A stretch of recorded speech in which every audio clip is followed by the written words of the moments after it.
প্রথমে খসড়া তালিকা বের হয়েছিল, আমরা এসআইআর এর বিরোধী নয়, এসআইআর হক। আজ 17 জানুয়ারি শনিবার এসআইআর এর বিরুদ্ধে প্রতিবাদ ও এসআইআর এর নামে সাধারণ মানুষকে অযথা হয়রানির অভিযোগে ইলামবাজারের 14 নম্বর জাতীয় সড়ক অবরোধ করে বিক্ষোভ কর্মসূচি পালন করল তৃণমূল কংগ্রেস।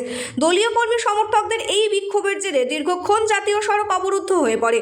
ফলে বাস, লরি সহ বিভিন্ন যানবাহন আটকে পড়ে এবং নিত্যযাত্রী থেকে শুরু করে সাধারণ মানুষ চরম ভোগান্তির শিকার হন। খবর পেয়ে দ্রুত ঘটনাস্থলে পৌঁছায় ইলামবাজার থানার পুলিশ। বিক্ষোভ চলাকালীন সাংবাদিকদের সামনে ক্ষোভ উগরে দেন অবরোধকারীরা। তাদের অভিযোগ, এসআইআর এর নামে সাধারণ মানুষকে বারবার ডাকা হচ্ছে এবং নথিপত্র নিয়ে হয়রানি করা হচ্ছে। প্রশাসনের কাছে অবিলম্বে এই হয়রানি বন্ধের দাবি জানানো হয়। পরে পুলিশের আশ্বাসে পরিস্থিতি স্বাভাবিক হয়।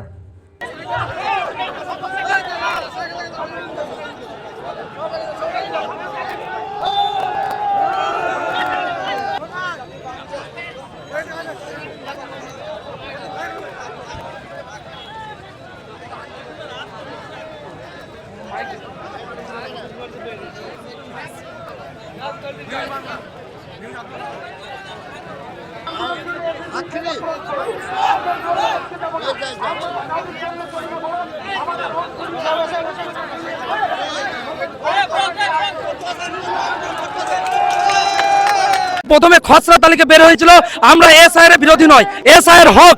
কিন্তু দিনের পর দিন যে এসআইআর অবনতির দিকে যাচ্ছে, আজকে এই আইন, কালকে এই কাগজ রিপোর্ট, এই কাগজবাদ, এই দিনের পর দিন যে মানুষদেরকে হয়রানিতে ফেলছে, সাধারণ মানুষদেরকে যে হয়রানিতে ফেলছে, তারই প্রতিবাদে মিছিল। আমার দাদার 1931 সালে দলিল আছে, আমার দাদা 1954 সালে প্রথম ভোটার লিস্টের নাম আছে, 1972 সালে আমার নিজের দাদার কাগজ রয়েছে জমির, বাবা 2002 সালে ভোটার লিস্টের নাম। আমরা 4 সন্তান, তারপরে বলছে নাকি 6 সন্তান। এই যে আমাদেরকে বারবার ঘোরাচ্ছে, এর জন্য আজ আমাদের প্রতিবাদ, আর কোনো নয়। গরিব মানুষকে, সাধারণ মানুষকে যে হেনস্থা, এরই প্রতিবাদ। আজকে ইলেকশন কমিশনকে জবাব দিতে হবে, তোমরা কেন দিনের পর দিন এই অবনতির দিকে নিয়ে যাচ্ছ।